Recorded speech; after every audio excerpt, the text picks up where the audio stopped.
Good afternoon, this is Nicholas from Roadside Assistance Mercedes-Benz, and I bring you all my P.U.N.K Kashtira Bystial deck profile 2022 post Darkwing Blast, post Power Elements, post Magnificent Pavements, post anyone really care about his card game because we're in a tier 0 format. Anyway, let's just go straight into this. So, P.U.N.K is probably one of my top 10 favorite archetypes of all time. I've probably done like 5 deck profiles on P.U.N.Ks alone. I had some really janky, really cool ideas with P.U.N.K Eldritch with the Dynamorphy engine, which was really, really cool. And I stand by that deck. And honestly, I kind of want to rebuild it. But I want to show you guys today a different deck that I actually faced yesterday or a couple days ago. I think it was Saturday at the tournament that I went to, the tournament in Kissimmee. So this is going to be P.U.N.K Kashtira. So if you don't know Kashtira, they're a rank 7 deck that basically resolves around the new Kashtira archetype, which they're all like Pinkertops, but on steroids, and are just a really, really cool archetype. And I'm mixing them with the P.U.N.Ks, which is a really, really cool psychic pay 600 life point engine. And I'm also throwing some Bystials in there because we're in a tier 0 format, and we gotta stop tier elements the best way we can. So the reason why I thought this deck was really, really cool is just because my opponent almost actually beat me with pure tier element Asiiju, and he was playing this deck. The only reason why I won, to be perfectly honest, was time rules. He kind of outplayed me, but he burned himself so much that I was able to out-tempo him, and ultimately had more life points than him at the end of the game. But I really do think that this deck has the potential for greatness, and I kind of just want to see the best creation of it. I never even thought about putting these two archetypes together. I was thinking that Kashtira I would have to wait till next set in order to make a deck profile, because honestly I didn't have all the cards yet, and they won't be good, or at least meta impactful, until they get their XYZ, which is Macrocosmos. But I guess I was proven mistaken, because this deck was doing pretty well, and I've seen some deck profiles on it. So I just felt like I wanted to show off this really, really cool, interesting deck, and see where we can go from here. So now this is just a deck I threw together. This is the best idea of recreating what I saw. He probably had much different ratios and probably was playing a much better list, to be perfectly frank. But this is my best creation of the deck with my own special tech cards, and we'll see how this goes. And if you want to see this deck in the future, I definitely can. I would definitely love to do some updates to this deck, because I definitely know this is type 1 of this archetype. And when we get more supports and we get more combos made, this deck will definitely pop off even more. So let's just go straight into this with our P.U.N.K cards.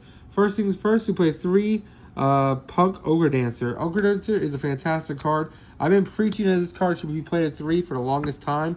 And for a while, it wasn't. People were playing this card at 1 or 0 or 2. And I thought that was always insane to me, because this card is literally a 1-card starter for the entire archetype. You just discard this card, add Foxy Tune. Not actually Foxy Tune, add our Simon. And you're just basically all off to the races. Not to mention, it's a dark monster back when Chaos Ruler was still evil. And it was a level 8 that was free special summon. So this card is nuts, and it is really, really great in general.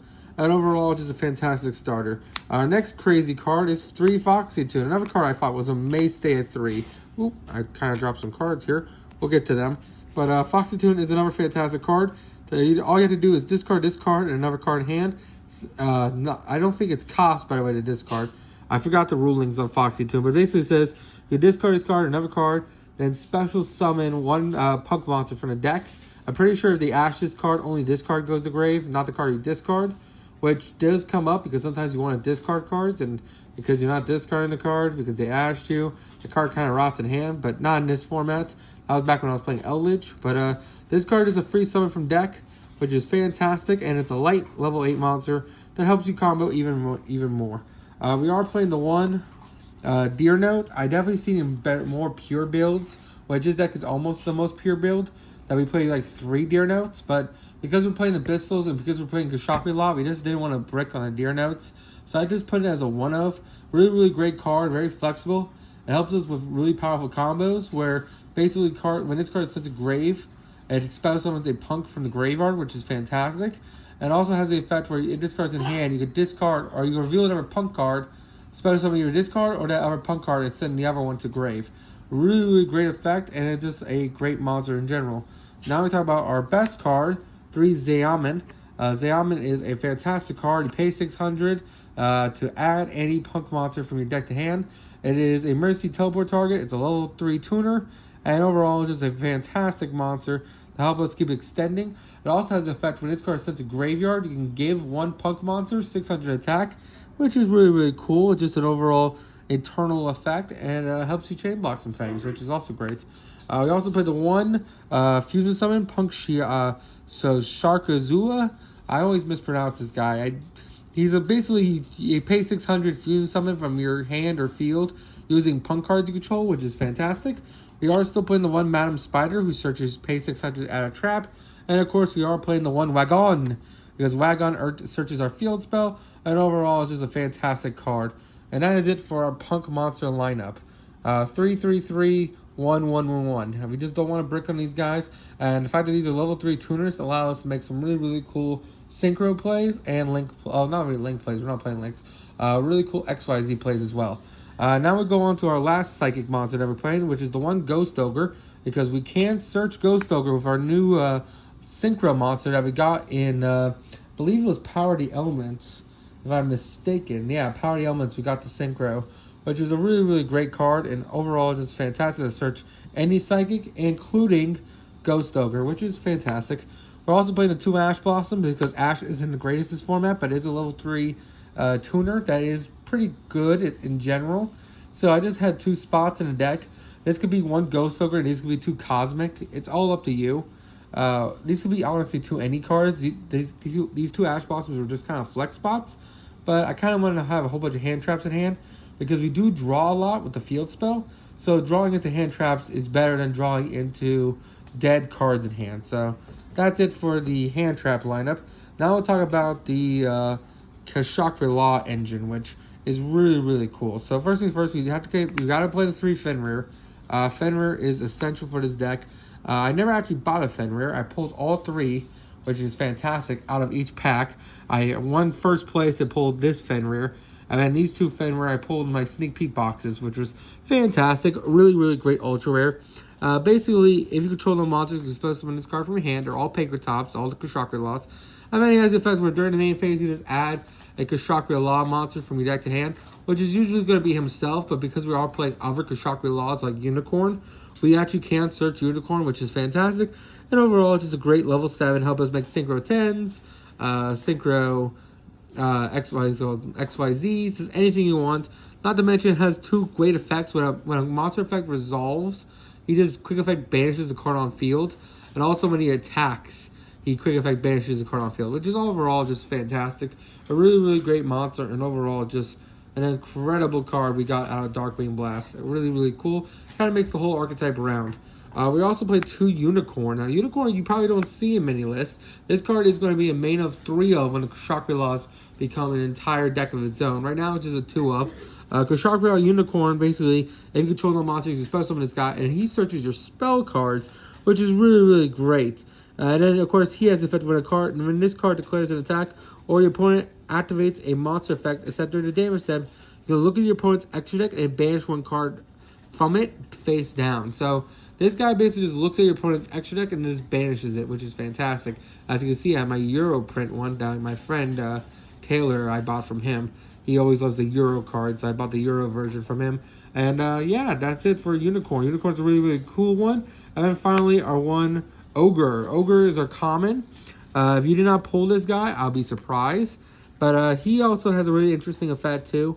Basically, he's a one-of. If you control the monster, you just spell summon him for free. And then during the battle, during the main phase, add 1 Kashtira trap for your deck to hand, which is cool. We are playing the 1 Kashtira trap, so that is important. And then he has the effect where basically you can activate the top 5 cards on top of your opponent's deck, banish 1 of the activated cards face down, which is really, really cool. And it just helps you just banish cards from their deck. But overall, we're just using it to search the trap, and it's just XYZ/synchro fodder. And that is it for the Kashtira Laws and the punks and the little engine here. Now let's talk about our other engine, which is the Bystials. Bystials kind of have really good synergy in this deck. Not only can we draw them off our field spell, but they're just DD Crows, and they're really big monsters, and they're also level 6s, which can allow us to access level 6 plays, rank 6 plays, and also Synchro 9s, which is really, really cool. And we're playing the basically 2-2-3. We're playing the 2 Magna Hunt, the 2 Druid Worm, and the 2 Salvor. I just feel like this engine is just perfect. And, you just want as many DD Crows as possible in the tier element format. And yeah, you just want to say no to your opponent as possible. One of the reasons why my opponent was beating me so much was because almost every turn he had a Bystial in hand. It was just allowing him to pop off. So I feel like this maxing out as much as possible. You don't want too many because you will brick on them, but I think 2-2-3 is perfect. And overall, it's just a fantastic part of the deck. That is it for the monsters. Now let's go on to the spells and traps, because there isn't that many. This is a very monster-heavy lineup, just kind of like Naturia. And let's go straight into it. 3 Punk to Jam. This card is fantastic. I can definitely see myself cutting this down to 2, but because we're only playing the 1 Wagon, we kind of do just want to see this card in our hand in general with a Punk, because basically when we pay life points for a psychic monster, we just draw 1, and we can draw up to 2 per turn, which is a fantastic effect. And it also has the effect where you can banish a Punk monster in grave, special summon a Punk from hand, which is also fantastic. So this card is overall one of the best cards we got, our power elements, and overall is just great in general. We're also playing 3 Kashtira Birth, another card I can definitely see cutting to 2. I'm just playing as a 3-0 because this card is pretty interesting and pretty good. Basically, when you can normal summon 1 level 7 or 1 level 7 monster without tribute summoning, which is great because it basically says if you already control one, you can just normal summon out the other, which is cool, helps make rank 7 plays. And then it also has the effect where basically during the main phase, you can special summon one of your non-XYZ Kashtira monsters that was banished or in your graveyard.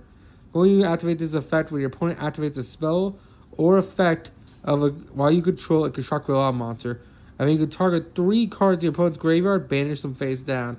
This card is just a really, really cool card in general, helping you banish more cards. That's also a reborn for your engine of a Kashtira, which is also really, really good. And then finally, for our last spell, we played the 3 emergency teleports because, hey, we are playing Punks, which are all psychics, and why wouldn't we want to abuse one of the most broken spells in the game? And now it's time to go over our trap cards. Alright, so for our trap cards, I kind of just want to go over these 2. Usually I play the other Punks trap, the one that just negates, and then if you control a bug monster, gain life points. That card's really, really good in time, especially since this deck pays a lot of life points. But I felt like a lot of people are still pivoting to Sprite, which is weird because we are in a tier 0 format. But there's still a lot of Sprite players, so just popping a card is still pretty fantastic. And sometimes you don't want to gain life points because Psychic and Punisher wants you to be lower. So I really like this guy. I'm testing it out. I feel like every deck profile I leave this card out and play the other trap card. So I decided to fuck it and just put in the Nostra Surprise. And then of course we gotta play the 1 Preparation, I believe this is called, the Kashtira Preparations. This card is actually really, really sick. So basically has the effect where during either player's turn, you special summon one of your Kashtira monsters that is banished or in your hand. And then if your opponent activates a trap card, or effect, you control a Kashtira monster, and this card is already face up on the spell trap zone. You can look at your opponent's hand, and if you do, banish 1 card from their hand, face down, which is pretty cool. There's a way to summon out the Kashtira from hand if you have no way to spam them out, which is fantastic because don't forget, Fenrir can search Fenrir, and you can basically just go Fenrir, add a Fenrir, and then use this trap card if we have it in hand to then special summon out the other Fenrir to deal with the first one. Really, really good card in general, and just a one-off. I'm still testing out the main deck, so this is what I have right now. If you tell me any ratios you want to change in the future, let me know in the comments. But I really enjoy this, and let's just go into the extra deck. Alright, so now it's time to talk about our synchros. So if you are playing a shit ton, I will say Baron de Fleur should be in this list, but I do not control or own a Baron. I did borrow one for the regional, but of course I had to return it back once I was done. Baron is still like $100 to $90 card, and I just do not want to buy it. So I do have a cheap alternative in this list, which I will say would be the Baron replacement. But honestly, I kind of do like this card anyway, so let's just go straight into this. First things first, we are playing 2 Punk Amazing Dragon. This card is still fantastic as a 2-of. This card is amazing. Not only does it bounce cards for every Psychic Tuner in your graveyard, but it also is just a free reborn if you don't choose that effect. You with the Punk Siamen, it comes to 3,600. And overall, just a great card to help you push for game. And you can also summon it on your opponent's turn which is also fantastic. Just bouncing cards. This card is just great. Overall, fantastic. And you definitely need 2 of in his deck. The fact that it can just also reborn cards is so important for extending plays. And overall, it's just essential going first material. We're also still playing the Psychic Again Punisher. This guy is still stupid. We are paying a shit ton of life points. Your opponent, most likely, if you're playing tier, doesn't really have an out to this guy. Unless they're playing Goddess or you don't pay enough life points, which is never going to happen, that they can run over with an access code. This guy is literally just going to win you games on his own. He's unaffected by activated effects. And then during the battle phase, during the start of it, he just gains attack equal to the difference. The only way to really out him is crashing someone lower, lowering your life points lower than your opponent's, and then just blowing them up some other way. Or just play Branded and just Mirror Jade, crash, and then Mirror Jade blow up during resolution effects, which is also pretty stupid. But hey, what can you do? He's still a really great monster, and no one's expecting him. We also are playing the one Sovereign Supreme, Sovereign Supreme Sovereign. This guy right here, the Sword Soul dude. He's really good in this deck. Not only does he gain he gains attack for every banish card, which is really solid, but also has the effect where basically he's a quick effect banish when you banish a card, which means him plus a Fenrir or him plus any banish card means he's also banishing cards from grave and from field, which is overall just fantastic and just good in general. He's a really big beat stick, and he's a level 10, so we can easily make him. Now, this card should be the Baron, but I do like him anyway in the deck because, honestly, our opponents are milling so much that sometimes we just need to banish the entire graveyard, and Ruddy Rose Dragon is a way to do that. So, this card is a Synchro 10. It basically has the effect when this card is Synchro Summoning to banish all cards in the graveyard. And then, if this card was Synchro Summoning using Black Rose Dragon, which we aren't, we can destroy all cards on the field. We're not doing that effect, but the fact this card that says banish all graveyard is pretty solid. Especially if we're in the process of synchroing into this thing while they're milling. They can mill their entire deck, we banish everything, and then it's going to be, if we break their board, they kind of just lose.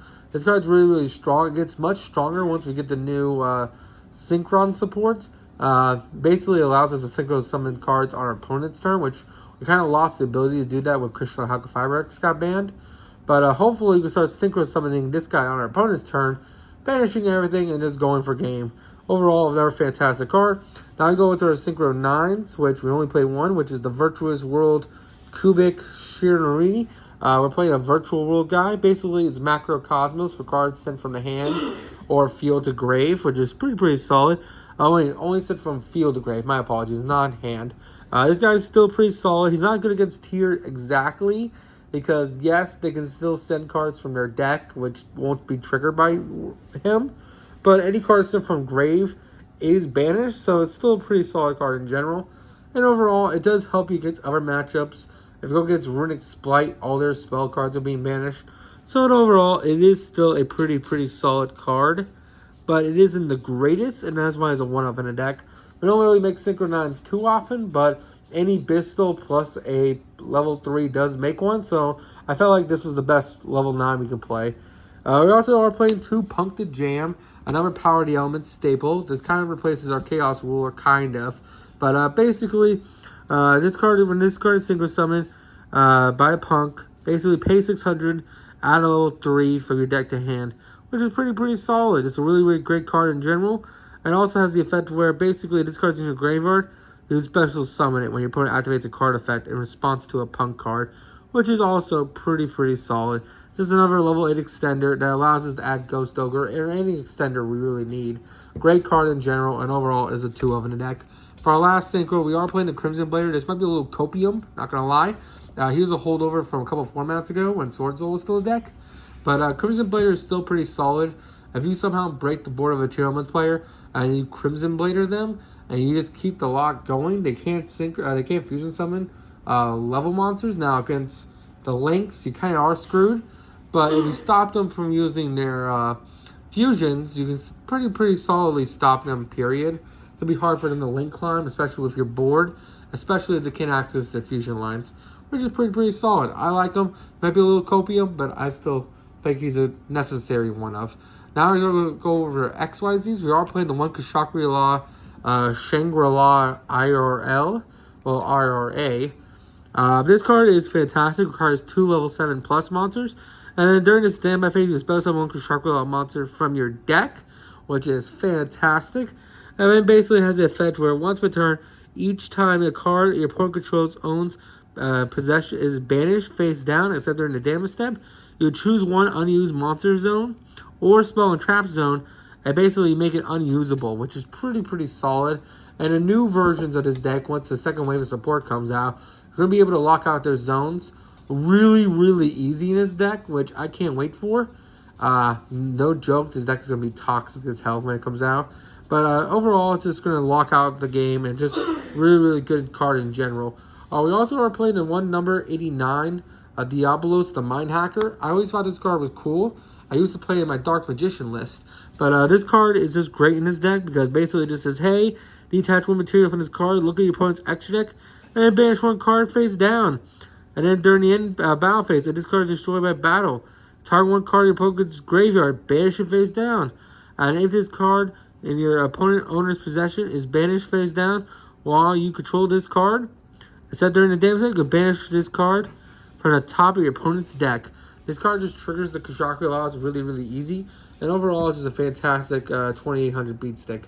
I really like this card, and I really do like that it's kind of like a lore archetype card, even though it isn't a lore archetype card. It's even red. I kind of really just love that. We are also playing the Big Eye, because why not? Stealing monsters is stealing monsters, and I just kind of want to feel nostalgic. Why not? Big eyeballs to steal out their monsters. Help push for game. Why not? And then finally, we are playing the Wallow Fallen, founder of the Drud Dragons. I don't even know how to say words. Wallower, the founder of the Dirge Dragons. I would not believe this guy is a dragon, but I guess that's his head right here.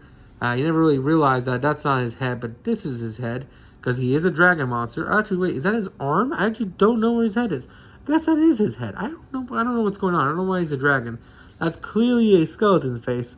Who knows? I don't really know what's going on with his artwork, but basically he's a rank 6 that we make with the Bystial cards that helps us interfere with our opponent's graveyard because he's a quick effect, just absorb monsters, not absorb, but he shuffles back monsters in opponent's graveyard, which is fantastic because they have a tier effect. You go shuffle it back into the deck so it doesn't trigger. It's just an overall great card, and it helps us use our Bystials that are already on the field.